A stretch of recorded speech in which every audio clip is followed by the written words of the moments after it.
Hello, everybody. This is Here Comes the Spider-Cast #1. This is a weekly podcast produced by the Comic Book Syndicate. I am your co-host, Mike L. And I'm your other co-host, Joshua Murr.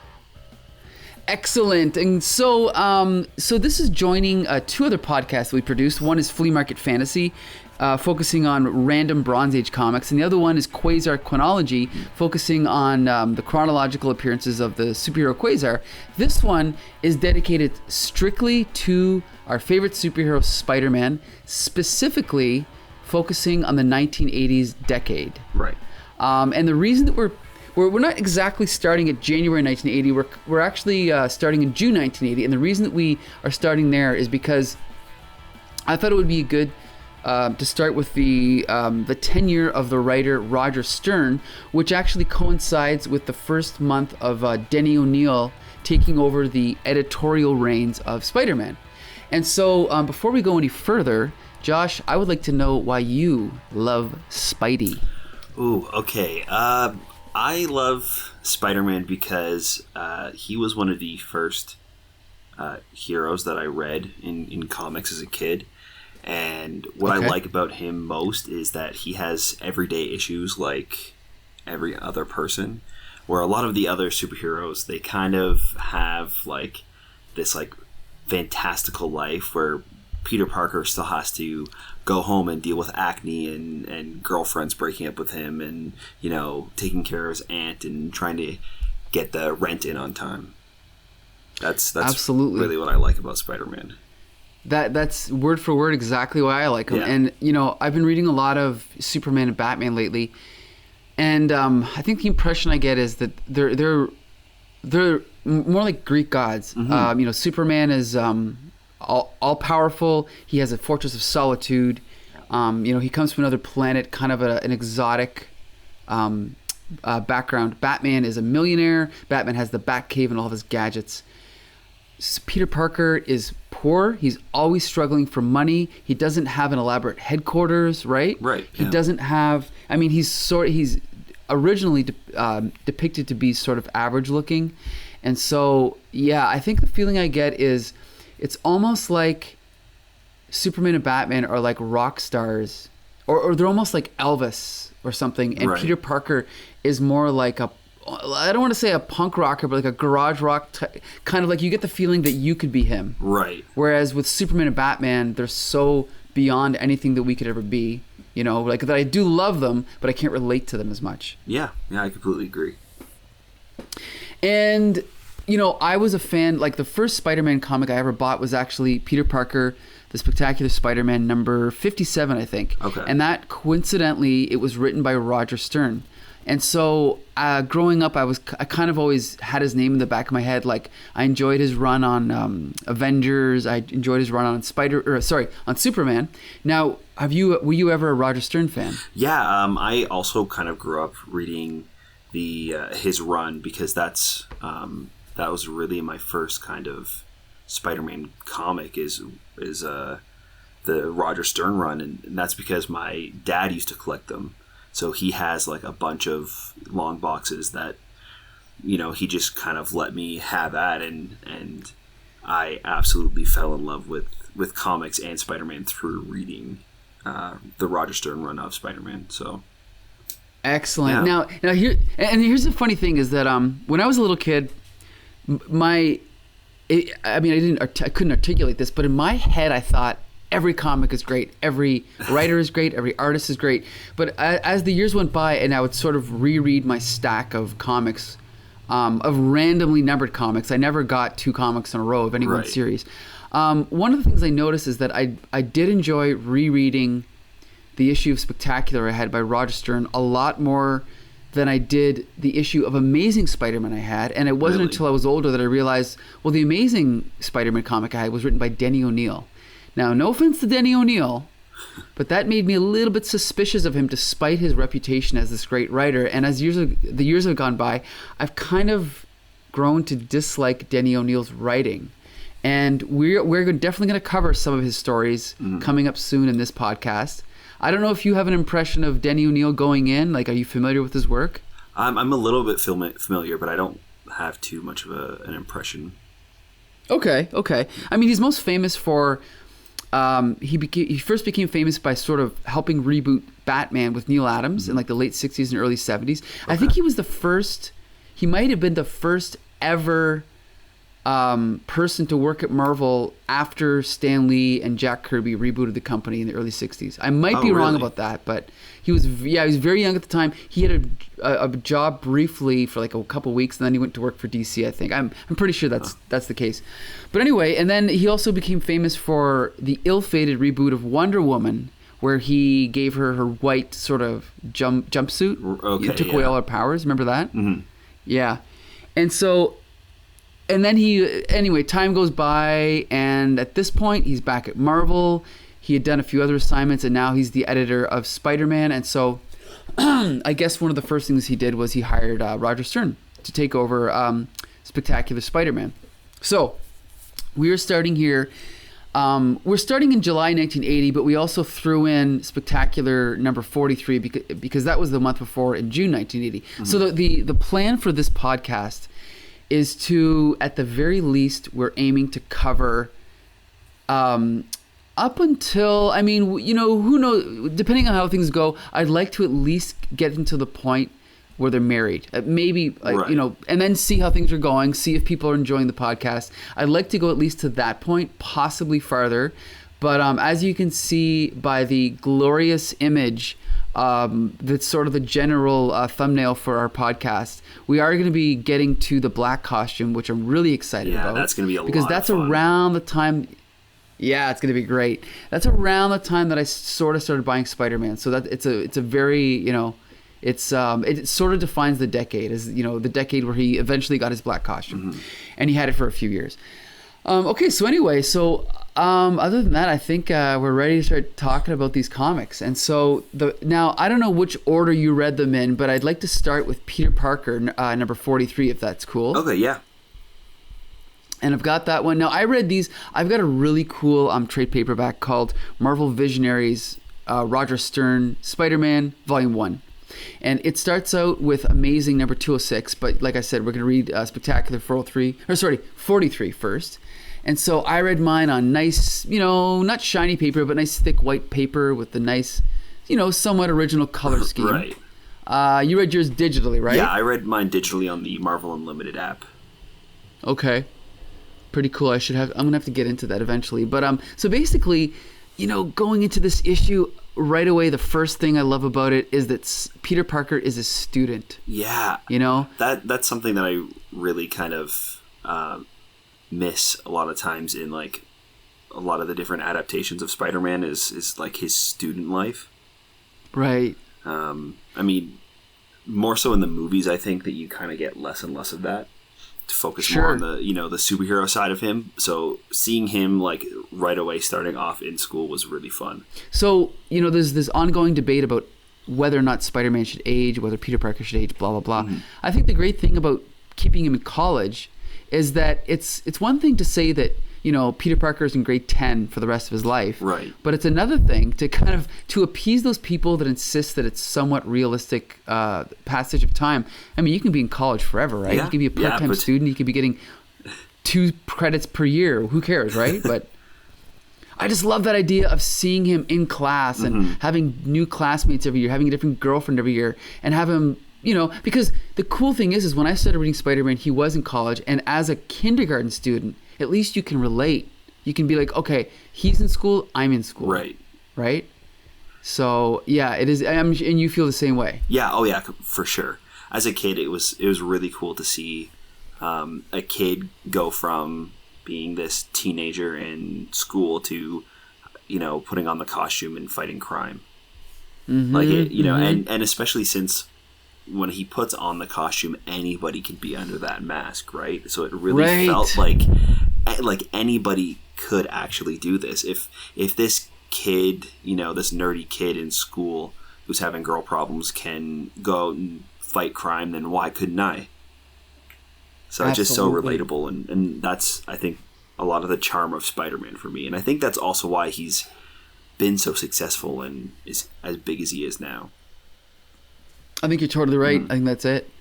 Now, okay, so I gotta say, of these 4 comics that we're talking about today, this one's probably my favorite. Yeah. What's your impression of this issue? Yeah, this one was actually kind of fun. Sometimes I'm like, I like the big bad villain a lot of the times. So kind of, I was a little worried going into this one that I wasn't going to like it as much with just kind of like a C class villain. But this one was one was a lot of fun. Yeah, I had some charm to it. Yeah, I think, okay, the first thing is, this, of all the four, this one felt, because even though we're starting with Roger Stern, he only wrote 2 of these. He skipped the next issue of Spectacular, but the difference is noticeable.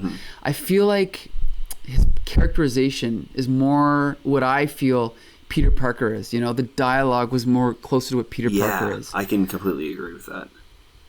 I mean, I think especially the like the thought bubbles, like his narration throughout the whole thing is very Spider-Man, and I think he really gets that in this issue, especially compared to the next one that we're going to read. Right. As far as the art, Mike Zeck is one of my favorite artists, but unfortunately in this story, the art suffers a little bit. I can assume it's because of the inker Steve Mitchell. It might just be because Mike Zeck's not quite as good at interiors as he is at covers, but what did you think of the art? Yeah, there were definitely some panels that were a little bit, I guess, a little lacking. Like there's one panel where I think he only drew half of Peter Parker's shirt, and it's like one of the panels where it's like just like the background is a solid color. There's no actual like set or anything, but okay. It was just kind of maybe it was just supposed to be a talking head, but yeah, it was something that I kind of noticed in this one that it was, I think, maybe one of my least favorite for the 4 that we read. Sure. Okay. So, we talked about him being a student. Another thing I like, one of my favorite things about Spider-Man is the web swinging through New York, and we get some of that. We get him on the rooftops looking through skylights, investigating a crime. And in this story, we're introduced to, I believe this is the first appearance of the character, Madame Belladonna. Maybe not the greatest villain, but again, talking about Roger Stern, there's something about his dialogue that I really like. And there's a scene on page 17 when Spider-Man confronts Madame Belladonna again, and then Madame Belladonna responds with, "You surprised me, Spider-Man. I didn't think you'd be fool enough to cross me again, knowing what I can do to you." Now, that's not great dialogue, but it's just very casually realistic. Right. And I don't know. I just think that he's not Roger Stern's not a genius. This isn't revolutionary, but I think that of all the writers at this time, he might have been the best one working at Marvel. That's what I think, anyway. Yeah, I can definitely agree with that. I mean, like what you were saying with like the specific dialogue, and also I think the fact that he had Spider-Man trying to come up with ways to get over some of the new weapons and like the gas that she's using against him. I think that's also very Spider-Man, is kind of like the detective side of it, where he's kind of like solving problems that are coming up as he's going, like drinking the vinegar, and which is kind of goofy but still fun. And then he also like sprays himself a web filter for under his mask so he doesn't breathe in as much of the gas. So it's kind of fun to see him also problem solving, and it makes, I think, the villain a little bit more believable and fun, because it's actually something he's got to try to get over, rather than, all right, let's get through this, let's punch this bad guy and get on with it.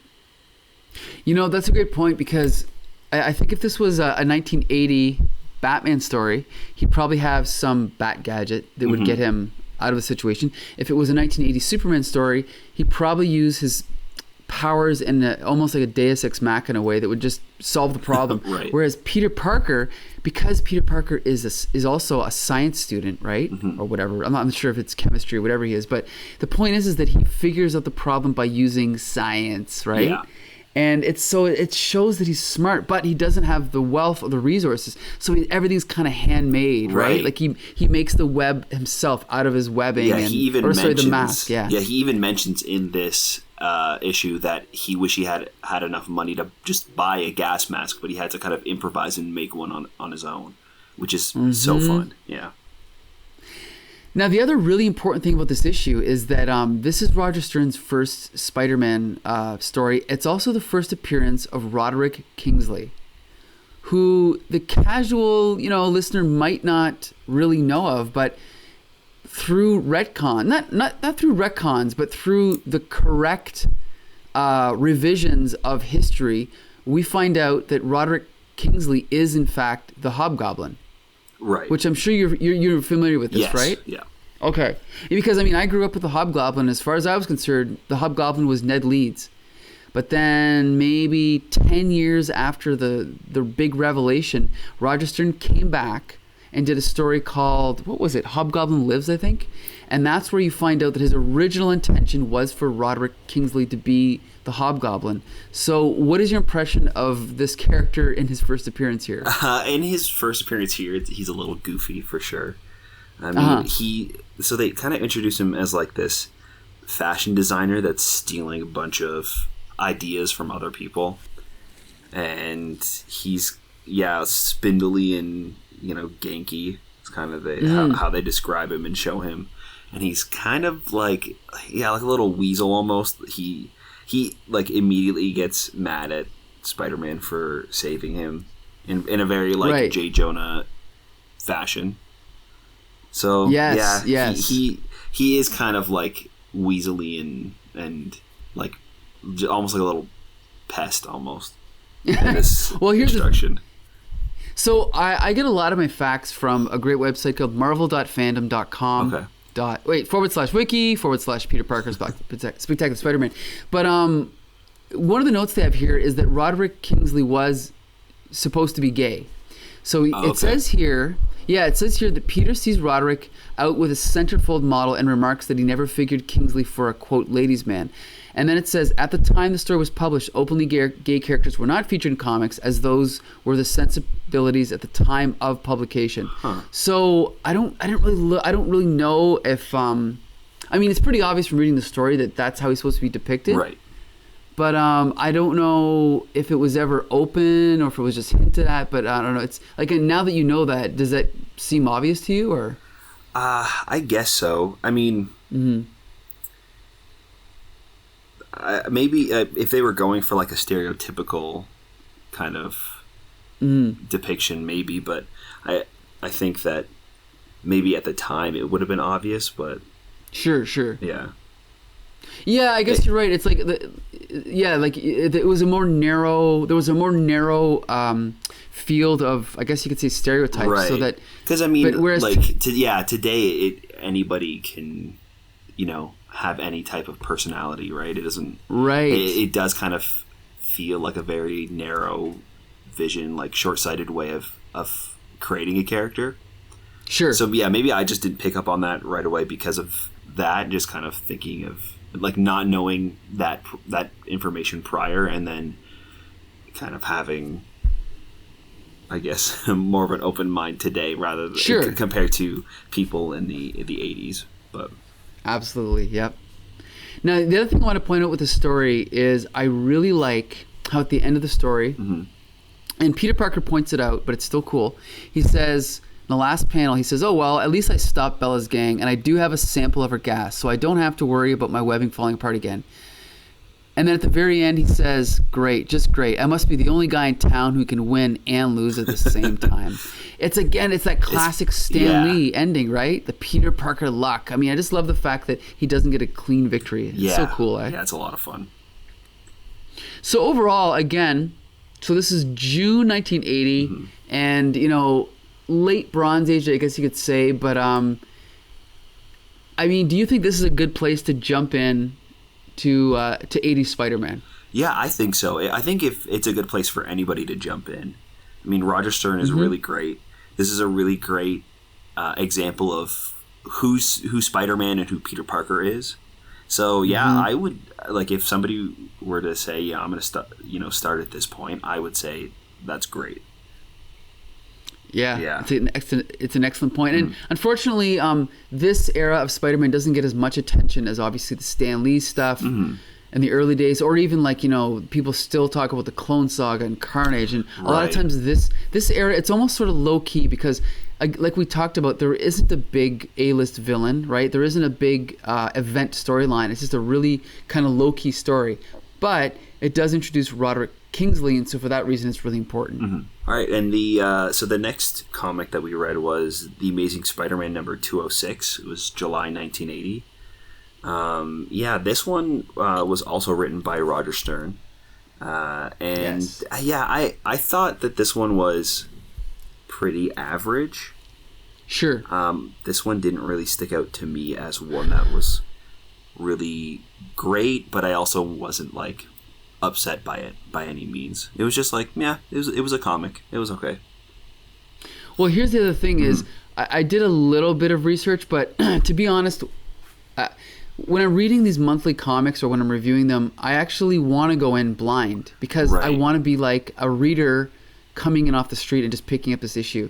And from what I gather, I think this might be a way of kind of explaining a lot of the previous depiction of J. Jonah Jameson that had been going on for a while. So all this explanation for his behavior, I don't know if that was planned all ahead of time or if that's just Roger Stern or Denny O'Neil coming in and going, okay, like we don't like the way those that pieces together kind of thing. Right. I'm not really sure because maybe someone out there's read it. Unfortunately, we haven't, so I'm not really sure. Yeah, that could like definitely explain a lot too, because there's a lot that they kind of. This definitely feels like one of those issues where it's kind of tying up loose ends from other series or kind of explaining things, like even down to this like evil scientist guy. He like briefly mentions like 3 other villains. And says that he was behind it the whole time. Like, I'm not too familiar with him, and maybe he was there the whole time, and he was like a recurring villain in the shadows, or not. But yeah, it does feel like a sort of a continuity patch, and so. We kind of just talked about whether the issue of Spectacular we reviewed was a good jumping on point. This, I would say, is not a good jumping on point. Yeah, it feels more like the end of a previous storyline, right? Yeah, I can agree with that. Yeah. Yeah. So the big difference with this issue is that it's drawn by John Byrne. So what did you think of the artwork? It wasn't bad. It was pretty clear, I would say. Yes. Like the line work was pretty solid, and I don't know if that's thanks to him or if it was the inker. Yeah, so the inks are by Gene Day. It does look a little bit. The line's a little bit thicker than I'm used to from John Byrne. So the line work is Gene Day, but one thing I'll give John Byrne credit. His storytelling is all pretty clear. Yeah. Usually. And so, this is definitely a story you can follow. Unfortunately, a lot of it is flashback and exposition. Yeah. So there's not there's a lot of that going on, but there is some some good storytelling. Like, I love seeing him in the Daily Bugle. I love kind of touching base with the supporting cast there, like Glory and J. Jonah Jameson and Robbie Robertson. So I love all that stuff. There's some nice overhead shots of the Bugle layout and stuff. So yeah, that kind of stuff was cool, Yeah, no, I agree. I think that there's also some fun stuff with some of the action that goes on outside on the rooftops when he's tracking down where the signal's coming from, or those rays. So I think that you can definitely clearly follow the path and kind of see the action that's going on.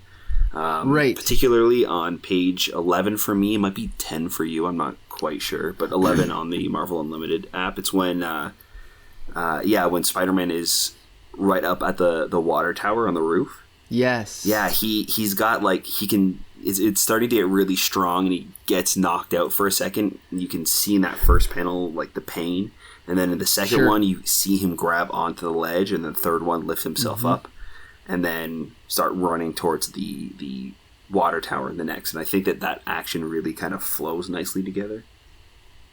You know what? And it's one of those things where if you just ignore the thought bubbles, you could clearly follow exactly what's going on, right? Yeah. For sure. You're right. And then it's like, then there's a reaction shot of him with his spider sense. And then there's a shot of him tearing open the water tower. And then seeing the ray gun or whatever it is. Yeah, it's really cool. Mm-hmm. Yeah. And so then and then I love the fact that this gun is shooting these rays and we can see them. Right. Am I crazy, or it looks like it's made out of like hemp rope? You know what I mean? Like he's avoiding it as if it's like physically there and he can touch it. Right. It's a little bit ridiculous, but I can accept it. Yeah. It's kind of funny, eh? Yeah, it was fun. I also thought it was kind of goofy that there was like a little walkie-talkie in the ray gun after he destroyed it. Okay, wait, where is that? That's on page 12, the next page afterwards. Okay. Yeah, because there's like he swings off of the antenna on the building and knocks the gun off of the stand, and then this little like ball pops up out of the machine, and it's like a walkie-talkie kind of thing, and it's he's talking to Spider-Man through there. Right. Yeah. Yeah. Well, it's funny because these old villains, it's funny because they always have a way to, like, they have cameras everywhere, they have microphones everywhere, right? Yeah. They can always communicate with you no matter where you are. So, you know, we get the classic J. Jonah Jameson tied up on the bed or whatever. So, it's pretty standard stuff, but like we said, it's kind of wrapping up a previous writer's run, which I believe it was Marv Wolfman. I think he was the previous writer, and it's a fairly acclaimed run. I haven't read it yet, but we may have to get to that in a future rendition, of the 1970s rendition of Here Comes the Spider-Cast, but not yet. I also want to point out that the very last page here with a shot of Spider-Man swinging away. I think that's a really good shot. Yeah, that's fun. Yeah. Yeah, there's some really great J. Jonah Jameson stuff in here too. Like the fact that he lost his memory, but him being so angry at the fact that he hates Spider-Man, like, snapped him out of his amnesia. Right. That's kind of funny. And then him thinking that he's the one that shut down the power by unplugging the coffee maker or whatever it was. Yeah, that was funny. So overall, I definitely, like we said, probably not a good jumping on point, but definitely an enjoyable issue. Mm-hmm. Just not a good place to start if you're reading Spider-Man. Yeah. All right, yeah. So the next one we read was Peter Parker, The Spectacular Spider-Man number 44. The Vengeance Gambit is what it was called. It was pretty fun. I thought it starts off with kind of like a street level story with Spider-Man kind of dealing with some mob bosses and the fallout of the Kingpin retiring. And then by the end of it, you kind of realize it's grown into something more. And yeah, this one again was a fun comic, but again, maybe not a. I don't know. I don't know if I would necessarily say it's a good or bad jumping off point, but yeah, this one I have mixed feelings about too. Like on one hand, I always really liked when Spider-Man got mixed up with organized crime. Yeah, I just think that's a really cool. Like even back in the Steve Ditko days, there was the Crime Master and all that stuff. So I think that it kind of works to incorporate supervillains into that world, I think. So it's really cool. But yeah, this was a little bit... again, it didn't quite work. Yeah. I'm not sure if it was the writing or the art. The art is a little bit... It's a little bit ugly. Mm-hmm. There's definitely some spots where it's not great. Yeah. In particular, like that one mob boss at the funeral was a little weird. I don't know. Yes. Yeah, I agree. It's like it's almost like sloppy. Mm-hmm. It's like not. I don't know. I'm used to Spider-Man art, like obviously John Romita, just being so polished and just so perfect. But yeah, this was definitely really sloppy. It almost looked like crowded too. You know, like it wasn't. Like a lot of times you're looking at the page and it's almost off-putting to see so much text and bubbles. And not to say that that's bad, but it's a little bit off-putting. You know, you kind of just go in and sort of hope that it's good. Yeah, you know? I think that in like some parts it worked well. In particular, like when the one mob boss or the one gang member is going to steal the Jade statue. Yes. It's very that whole page is very crowded. Like the panels are kind of crooked and like there's bubbles everywhere, and it feels kind of a lot. Like it's kind of crazy and cramped, but it also kind of works for what's going on. I think that it kind of lends to the idea that he himself is kind of in a crazy situation and going through the crowds and shoving his way through, and kind of adds to the panic that character is going through. But then there's other pages that are not a whole lot is going on, but there's still so much on the page that it's at times feels like a little too much and too crowded. Right. So yeah, at times I think it works actually kind of in its favor, but in others, yeah, I agree. It is very crowded and kind of cramped. There's also kind of a pet peeve I have.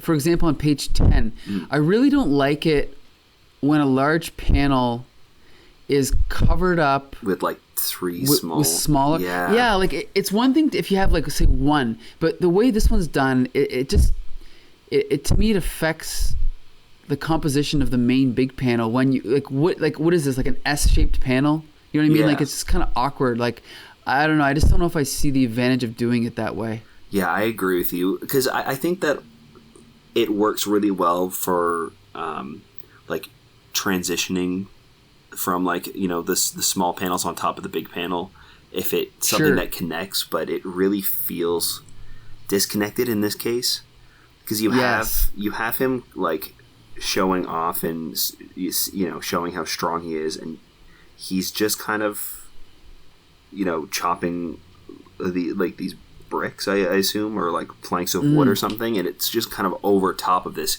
huge piece of artwork that's, I think, definitely more interesting than what's going on in the smaller ones. So it really does take away. Right, and it's like, even just looking at this page, like it just looks really amateur. Yeah, it doesn't, you know? It doesn't help. Like there's no transition from the small panels to the big one. There's no like reason that they would be there together. That's a good point. Yeah. That's a very good point, right? Like there's no thought put into the choices of like, or even like on the next page, like the figure who Herman, I guess, he's the same, you know, he's the same size in every panel. That's something that always kind of bothers me. And if you look at Spider-Man in the next 6 panels, he's almost the same size in every panel. Yeah. Ideally, you'd have a close-up, a wide shot, a different angle, but it's sort of just the same thing repeated 6 times, you know? Yeah. It just doesn't make for an enjoyable page composition. No, I completely agree. Like even the page after that, page 12, it's the same thing where the panels are all the same exact size, and Spider-Man in those panels are all, you know, he's the same size in every single one. So there's no like variation in the panel layout. And that's the thing, is that as I understand it, apparently the editor-in-chief Jim Shooter was a big fan of that. Like he actually made Mike Zeck redraw a lot of Secret Wars 1 because he wanted everything to be sort of eye level, you know, sort of wide shot. But I mean, that's just not an exciting way to tell a story, you know? And so I don't know if it was Jim Shooter directing the artist, or I don't know if it was Steve Leola, if it was his decision. But yeah, it just doesn't make for a very exciting story, you know, a way to tell a story. And so it also really doesn't make for great art as well. Like the composition might be good, but like when Spider-Man is drawn really small, a lot of times they don't add the webbing and like the detail, which is completely understandable. I'm not saying I don't like that. Sure. But when every single panel is like that and it's not needed, it kind of, I think, takes away from it. Because I really like, I think it was the last Peter Parker Spectacular Spider-Man that we read, that there was the shot of him swinging through the city. There were 3 panels right next to each other. And it was, Spider-Man was like pretty much the same size throughout those 3, but you can see his path and his arc and how he was swinging through the city. And so when it's like that, I really like it. When they do those like more simple styled Spider-Man in a row to show the action, but here there's nothing really crazy going on that would warrant for each panel to be the same exact layout and sure drawing almost every single time. Yeah, right. Again, it's just like no kind of thought put into the decision making, right? That's the problem, I think.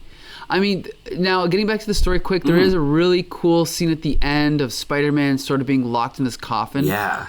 Which is cool. I mean, I don't know why they didn't just take off his mask and find out his secret identity, but fine, we can forgive that. But yeah, that was kind of a cool scene, and he's almost put into this incinerator or whatever it is, and then we get to this cliffhanger ending. We find out the Vulture is going to be back. So good. Yep. And you know what's actually, now that I think about it, I think when Tom DeFalco took over later on, one of the things that he consciously did was he tried to revive and bring back all of the old Silver Age villains. I know David Michelinie, Todd McFarlane did the same thing, but I think at this point in Spider-Man history, it seems like they were kind of staying away from them. And so the fact that they have the Vulture here is kind of at the time, I think, an oddity, Right. So I think we got kind of lucked out that we got, we get to see the Vulture next week. Yeah, this was a cool. lot of fun. Like the ending was really great. It also felt like a classic comic book villain reveal as well. Right. Like it was like the for the most part this entire issue I was like, okay, yeah, sure, this is fine. It was just like kind of generic Spider-Man story, but then near the end when they capture him, they have him chained up, he's rolling into the incinerator. I'm like, okay, this is kind of fun, and then boom, they drop that reveal. I thought that was a lot of fun. I really like that. Yep, you're right. Classic supervillain reveal.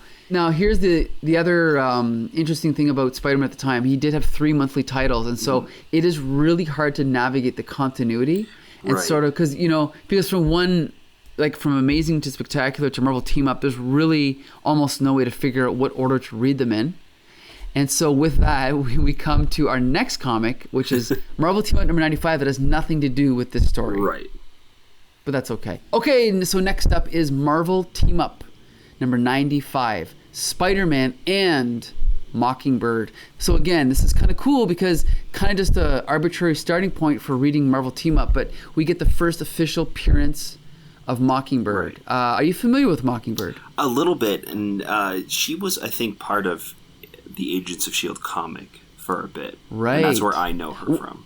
Okay. You know what? I didn't even know she was in the comic, but she's in the TV show. Oh, okay. Oh, right. I think she is too. I think that's where I know her from, at least, is the Agents of S.H.I.E.L.D. comic.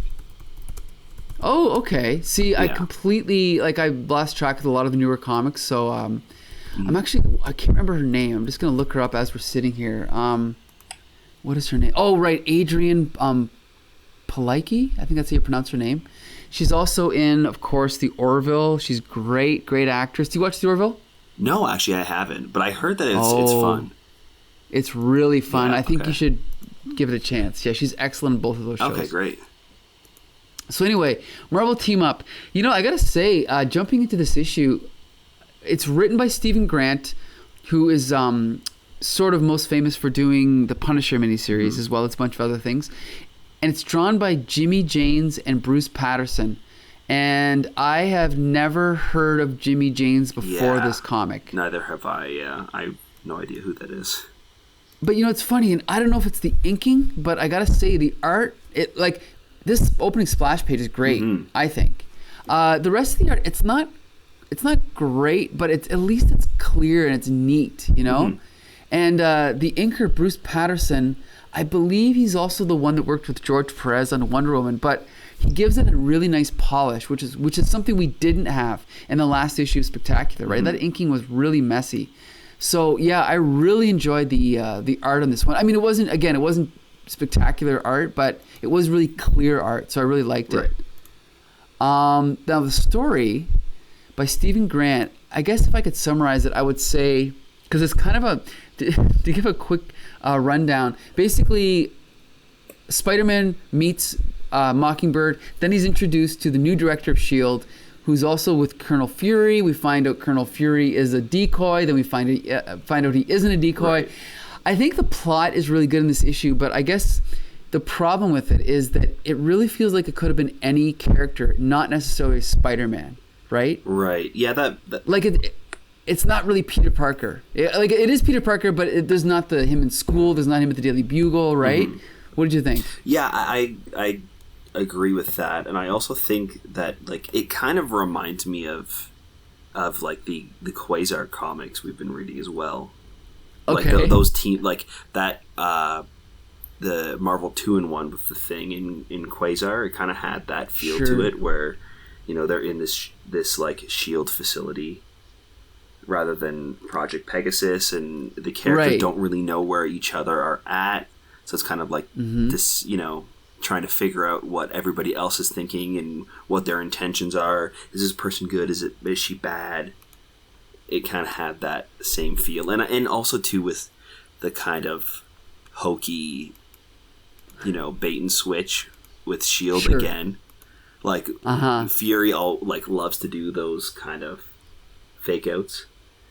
That aren't necessarily set up super great, but it's kind of always like a last minute payoff. Sure. Like in the Quasar comics, I think it was the Captain America and Falcon comic, where he had a bunch of these supervillains and Shield agents attack Captain America. Right. And then it was just to test him, and then to test his agents that he was working with to see if Captain America was going to be good. And then in this one, he is like, he's got like a fake eye contact in to make himself look like a life model decoy.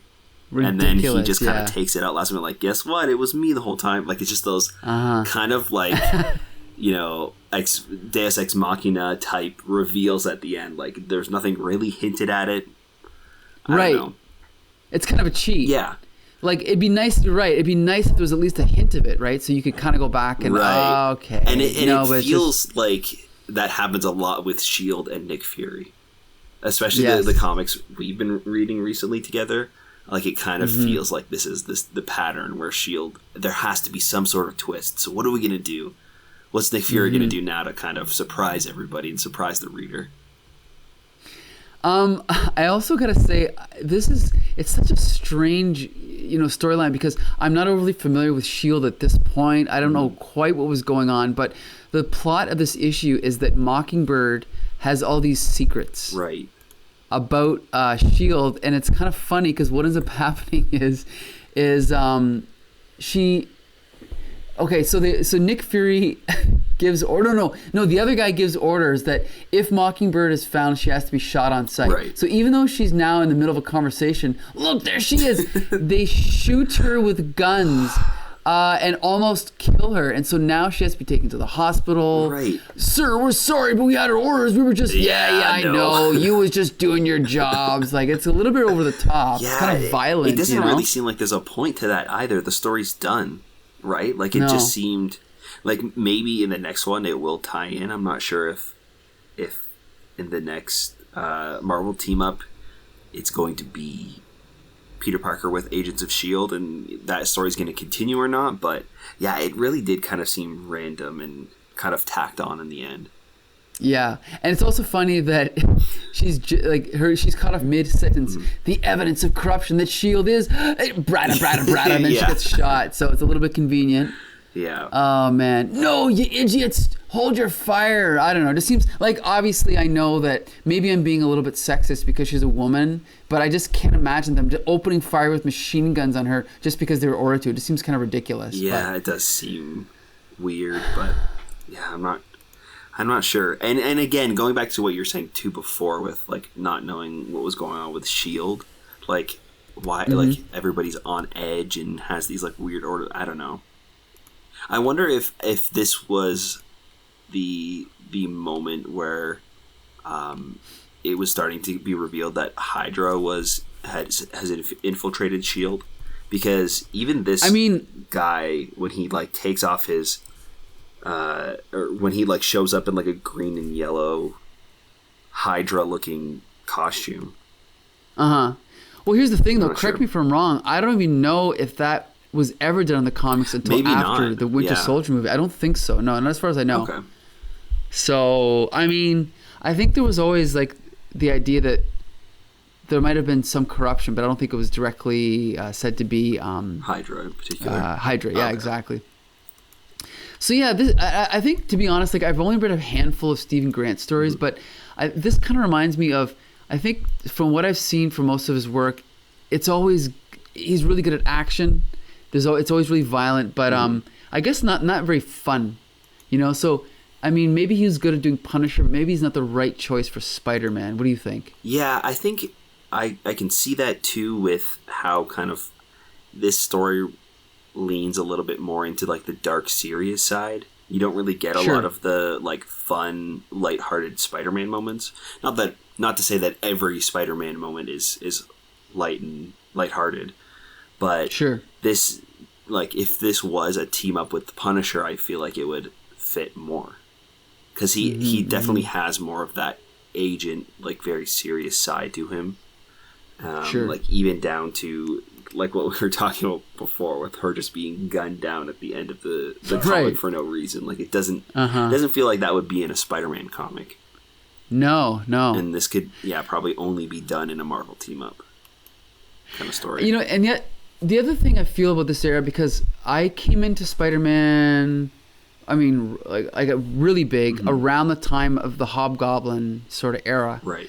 And I feel like the Hobgoblin mystery and, that sort of carried Spider-Man along for a long time. And then the black costume happened, and that kind of carried things along. And I feel like if I was a Spider-Man reader at this point, it would feel almost like Spider-Man was a little bit directionless. Yeah. What do you think? Like, I mean, we just read 4 comics. 2 of them were pretty good. 1 of them was kind of bad. 1 of them was okay. So my feeling at this point was that the time was ripe for Roger Stern to sort of give the whole line a boost. I mean, do you get that feeling too? Yeah, for sure. I think that, especially since that there's multiple different comics coming out each month about this popular character, for the amount of stories that were coming out, they didn't really seem like they had much of a direction or a lot of like thought necessarily put into them. So Roger Stern coming in was probably a good time for him to come in and kind of pump some life into the character, for sure. Right. And so overall, so this issue is a definitely decent, but not quite right, I guess you could say, in my opinion. So, okay, so we've just covered 1 issue from June and 3 issues from July 1980 of Spider-Man. We're going to be doing approximately 3 issues a week. Unless there's annuals, then we'll be doing 4, possibly 5. But basically, we're going to cover 1 month of real time in 1 week of reviews and 1 episode of reviews. So, again, we're going to be starting in June 1980. We're going to be going to at least 1987-ish. We'll see how things go, depending on how many millions of listeners we have, right? Right. So if you do enjoy this podcast, please, let people know. Please share it. And we are available on YouTube and Facebook. And Josh, our internet web tech genius, is working on getting us on, what is it called again? We're going to start up an RSS feed, and hopefully our podcast will be on Spotify soon, and then probably about a week after it's on Spotify, it'll be on pretty much all of the other podcasting apps, so Stitcher, Apple Podcasts, anything like that. So pretty much anywhere you can get podcasts, you'll soon be able to get this one. Right, and if you enjoy listening to the beautiful sound of our voices, I am also the co-host of a video web series and TV show called Comic Book Syndicate, in which we do comic book and movie reviews and interview creators. And Josh, you also have another podcast, correct? Yeah, me and my friend just started a movie podcast. We always used to watch movies together and kind of talk about them, but now that he's in Halifax and I'm in Windsor, Ontario, we thought it'd be kind of fun to start a podcast where we can still kind of do that and chat about it and show everybody else. So, you can find us on Spotify at J&J Lose the Plot. Awesome. Yeah. Okay. And I think considering we've, between the two of us, we've launched 4 podcasts in 1 month. Yeah. I believe the ratio of podcasts is now 1 per human on Earth at this point. So, hopefully you'll find the time to listen to at least some of the ones that we do. So yes, definitely our aim is to do one every Monday. We'll see if we can keep up that pace. But yes, every Monday you'll see hear a new episode of Here Comes the Spidercast. And by the way, we're very proud of that title. Yeah. Josh thought of it, right? Thank you. Yeah. It's a great title. I love it. And also, please listen to Quasar Chronology and Flea Market Fantasy and J and J Lose the Plot. Right, there you go. Okay, so we will see you next week right here on Here Comes the Spidercast. All right, see ya.